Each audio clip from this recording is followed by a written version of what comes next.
মায়ের অস্ত্রদান এবং সজ্জা কমপ্লিট হয়েছে এবং এরপর আমরা মায়ের আসল রূপ দেখতে পাবো। মায়ের বোধনের পর যে রূপ, যেটা পুরনো বাড়িতে দেখা যায়, এবং আমরা দেখে নেব এরপর মায়ের সাজের পর কেমন রূপ হয়েছে। আসুন, এই বাড়ির অনেকে রয়েছে। আচ্ছা, এরপর একটা দড়ি বাঁধার অনুষ্ঠান রয়েছে। মায়ের নানা রকম আচার অনুষ্ঠান তো থাকে এই বাড়িগুলিতে, সেই সমস্ত আচার নিয়ম মেনেই তবে আমরা মায়ের রূপ দেখতে পাবো, এবং তার জন্য একটু অপেক্ষা তো আমাদের করতেই হবে। তার কারণ এই সমস্ত বাড়িগুলির বিশেষ কারণই হচ্ছে যে এই বাড়িগুলিতে আচার নিয়ম ইত্যাদি মেনে অনুষ্ঠান করা হয়। দাদার সঙ্গে একবার কথা বলবো। দাদা, হ্যাঁ, এই যে নিখুঁত করে নিয়ম মানছেন, খুব ভালো লাগছে। এই নিয়মটা একটু বলবেন? হ্যাঁ, এবার কি করে দেবো? হ্যাঁ, এই সরি, আরেকবার।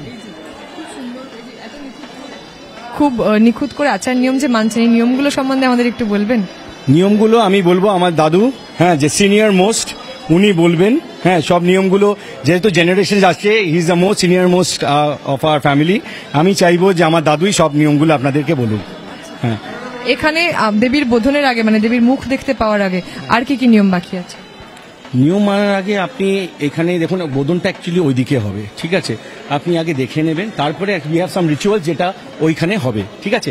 সেইগুলো কি কি হবে আমি চাইছি যে আমাদের যে সিনিয়র মোস্ট আছে সে আপনাদের জানান। হ্যাঁ, আমি নমস্কার, আপনার নাম? আমার নাম পশুপতি রায়। আমি বদনচাঁদ রায়ের 5th জেনারেশনের সদস্য। আর আমাদের এই পুজোটা 168 বছরের হচ্ছে। বদনচাঁদ রায় এই পুজোটা স্টার্ট করেছিল 1857 সালে। আর এটা হচ্ছে 168 বছরের পুজো।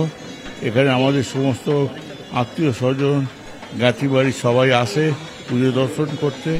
পুজোর পরে অঞ্জলি দিয়ে তাদের জন্য একটা জলযোগের ব্যবস্থা করা হয়। সেই জলযোগের ব্যবস্থাতে তারা যোগদান করে। আচ্ছা, এই আপনার ছোটবেলায় কি এই বাড়িতেই কেটেছে? আমার জন্ম এই বাড়িতেই হয়েছে। আমাদের তখন যৌথ পরিবার ছিল। সেই যৌথ পরিবারে 100 জন মেম্বার ছিল এবং 1946-এর রায়টের পরে তারা সবাই ফিরে এসেছিল। কিন্তু পরে আস্তে আস্তে তারা এদিক ওদিক ছড়িয়ে যায়। কেউ চলে যায় বাগুইহাটি, কেউ চলে যায় আউটটাউন স্ট্রিট, কেউ চলে যায় লেক টাউনে, লেক রোডে। তার ছেলে, তাদের ইয়ে নেই, দাদারা নেই, তার ছেলে আমেরিকায় চলে গেছে। আমারও মেয়ের বিয়ে হয়েছে, সে আমেরিকাতে থাকে। এই রকমভাবে অনেকটা ফাঁকা হয়ে গেছে বাড়ির সদস্যদের। তবুও আমরা ওই সদস্যদের মধ্যে থেকে জ্ঞাতি ঘরের সবাইকে নিয়ে আমি কাজ করি এবং তারা খুব খুশি হয় যে আমাকে দিয়ে, এরা আমাদের যে সিনিয়র মোস্ট মেম্বার আছে এই বাড়ি, সে আমাদেরকে দিয়ে কাজ করাচ্ছে। তার জন্য তারা খুশি হয়, আমিও তাদের জন্য খুব খুশি হই যে আমি তাদেরকে শিখিয়ে দিতে চাই, কারণ আমার পরবর্তীকালে তো ওরাই করবে। সেই জন্য আমার খুব ভালো লাগে। আমি ভাবছি যে এই পুজোটা কীভাবে হবে।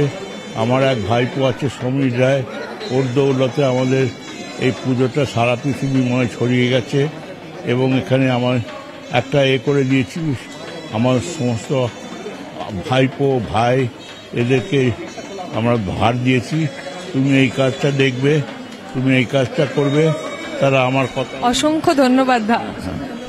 এত আচার অনুষ্ঠানের পর এবার শুরু হচ্ছে অবশেষে মায়ের দর্শন এবং আনুষ্ঠানিকভাবে পুজো শুরু হবে এখন।